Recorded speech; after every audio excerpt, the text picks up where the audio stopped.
Pulse Point's technically been around about 5 years, but the predecessor companies go back almost 15 years. So Pulse Point was formed by two companies. Both companies were VC funded and came together in 2011 to form Pulse Point. We have had more than 9 lives, and we have continued to see the light of day. And today we're succeeding and flourishing, and are hopefully bringing real value to the marketplace. So we're really proud of the way we've transformed ourselves. Today we have 3 offices. We have about 130 people, approaching $150 million of revenue, and squarely profitable every year for the last 3.5 years. Great question. My experience with gazelles and Rockefeller habits actually goes back close to 15 years ago. I got an email from my college roommate who said, "Hey, take a look at this." And I read it and I was like, that's really interesting. So I signed up for the newsletter, and 15 years later, I'm still using it. And my success is a lot of hard work, but the guidance of gazelles as a methodology and a business framework has really driven my success across the board. And I tell that to everyone. So I've been a student of gazelles forever. The only thing I haven't done is have a coach to assist me and sort of refine my understanding and my practical application of gazelles. And I think that's where you guys have come in. I felt like I had done what I could with gazelles, and that I wasn't able to sort of reach the next level. So I interviewed a number of coaches thinking, hey, I need to get better. I need to improve. Gazelles is a great framework, but I need that extra push up. And I met you guys at one of the gazelles, twice-a-year meetups, and immediately struck a right bond, mostly because you guys have practical business experience. You guys have had investors. You guys have had the pressure of a board. You've had the pressure of like a business being sort of destroyed and having to rebuild it. Mm-hmm. I have lots of gray hair, and my gray hair tells me consultants are just that. They're consultants. You need real practical business practitioners who can actually apply the knowledge to the methodology and then consult on that. And so I think that's the reason why I picked you and Wayne, is because you, besides the clear chemistry that we had, you had that real practical experience that I knew I needed the perspective and context around. I think we've struggled, I have struggled as a manager over the years with some very core fundamentals of business, and that's straight accountability to my team. From a corporate standpoint, great companies have great accountability, and I think I haven't been satisfied with the accountability I'm bringing to the company and to my senior leadership team, and then my senior leadership team down to their team. And so really need to focus on accountability within the organization. And I think that's one of the things that, the refinements you've made to how I approach Rockefeller habits and your coaching and mentorship and running our offsites have allowed us to really refine and be keenly focused on accountability within the organization. It starts with sort of that strategic plan. Mm-hmm. And one of the things that I think about often, I think I've always been good at looking out over the horizon. What I haven't been good at is getting everyone around me to do the same. And so I think Rockefeller and working with you guys have not just allowed me to look over the horizon, but get the team to look over the horizon with me. And obviously a group of people is better than one individual doing that. And so from a strategic perspective, we're looking out over the horizon and making sure that we're preparing for that. From an accountability standpoint, when you look at the Rhythm software, it's clear who's doing well and who's not doing well. And that makes my job easy, because I don't have to look in my notes to see what you said 3 months ago, what you did. It's all there. And we can quickly look up in 3 seconds and understand whether, Bobby Joe is red, green, or yellow, and whether Joni is red, and how we can help her get to green.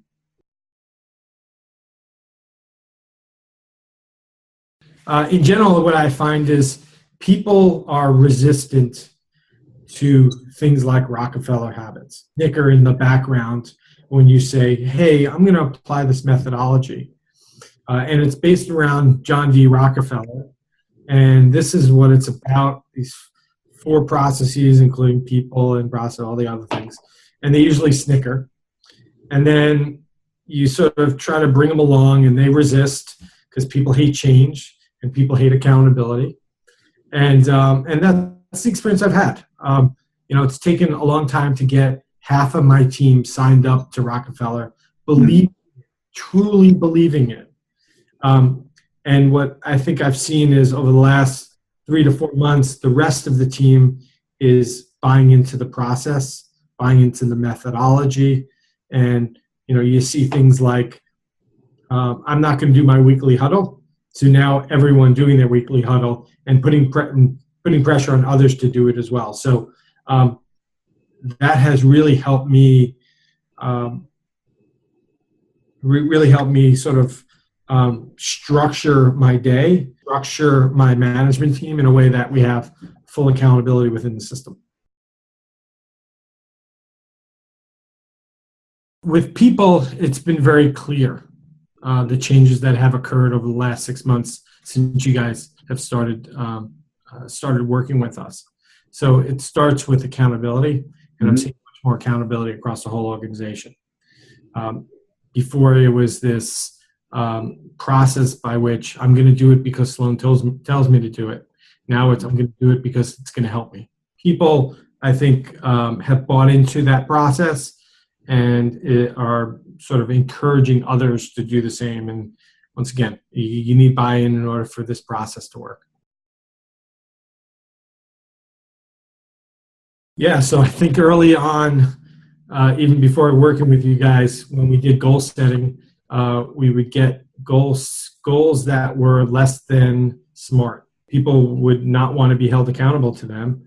And second, in a lot of cases, they weren't aligned with the overall company strategy. So what we've seen over the last few months since we've started working with you is the ability for people to write SMART goals that are clearly aligned with the company strategy. And so if you picture a crew team rowing in a river, before we had lots of oars that were sort of rowing unevenly. Today, I think most oars are rowing with everyone else. Yeah, as you said, ROI is always difficult to quantify, but there's clearly ROI across the board. If you look at accountability being front and center, if you don't have accountability, a lot of time and you sort of run in place. And I felt over the last few months, we've actually been sprinting forward. And so having the alignment and the accountability has allowed us to sort of propel our business forward. Second, as I mentioned before, strategy is something that you need the team for. You can't do that in a bubble. And so us coming together as a team with you guys and you helping us sort of look out over the horizon has really allowed us to crystallize what the future can look like, from the 3HAG to the cash to the enterprise value discussions that we've had. When I look at what my job is and that's created enterprise value, looking at and thinking about that on a daily basis will ultimately prove to be a very valuable investment. And then last but not least, I think I look at one of the exercises that we did with you guys a few weeks ago where we took people through the scorecard. We had an individual that came through about a week ago and someone did the scorecard And we realized that as much as we like this person was not a good fit for us. And so that form, that very simple form, probably allowed us to avoid a bad hire. So I look at the strategy side, with the execution, the accountability side, and then some of the practical skills that you're teaching me and the team. And when you apply that, clearly there's ROI there. I'll know a little bit more in 6 months' time.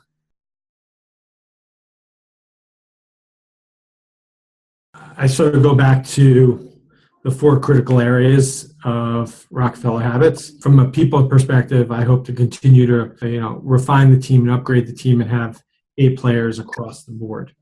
And I'm getting more and more crystallization of what that means every day. So a team of A players, real A players, not the fake A players that people think about. Second, on the strategic side, because our business changes so quickly, it's important that we anticipate that change and we're prepared to change along with ahead of the rest of the industry. Being able to take the time over the past 6 months and looking forward the next 6 months, I'm hoping that we're going to be able to continue to grow the company in spite of all the change that's happening in our space. And we're going to have the right strategy for the right time for the company. Next, execution, right? You're never going to be satisfied with execution. Mm-hmm. If you ever are as the CEO, then you should get to tell you you're wrong, right? And you're looking at things and all wrong, and you're complacent. So execution, I think we're going to continue to get better. But I hope in 6 months, when we're having that whiskey together, we can say we've improved execution by 10x. And last but not least, it's all about cash. And when I look at our business, we're producing cash now, but we have to continue to leverage our organization through technology, and that will result in more cash flow. And if we get the people right, the strategy right, the execution right, cash will flow very nicely from that. One coach is sometimes great. 2 coaches is infinitely better. One of the things you like as a CEO is context and perspective. Mm-hmm. And when you're getting one context or one perspective, that can be limiting, especially for me in my business philosophy. I like to get lots of views and then understand all the views and then make my decision from there. So having you and Wayne both as coaches, I can ask you a question and I get different answers from both of you. And there's no black and white answer in a lot of cases. It's just different perspectives. And so from my standpoint, there's nothing better than having 2 coaches than one. And the benefit of working with you guys is you get both. And I think about one situation where I had a big issue with the board of directors, and both of you came at that sort of advice or guidance differently, mm-hmm. Because you both have had different experiences and you have different sort of perspectives, and those 2 perspectives really helped me frame the issue and get over it. I would advise anyone who can afford a coach, or even if you can't afford a coach, to find room in your budget for someone to help guide you in your growth. No matter how fast your growth is, we grew 100% and we're growing 50% now. And clearly you want to continue to push yourself. And the way to do that is through coaches and coaching. And so what I'm hoping for, what I think people need to know is the best players in the world, like Michael Jordan and Tiger Woods and whoever else you want to say in the sports, they all have coaches. They have head coaches, they have assistant coaches, they have strength and fitness coaches. CEOs need good coaches, and you guys are great coaches. One of the things that being in a fast-moving industry like ad tech, it's all about innovation. And I still do love watching Shark Tank with my daughter. And I get to challenge her as an 11-year-old on what she would do and whether she would invest. And so a couple of years ago, we introduced the Shark Tank program where we had people around the organization.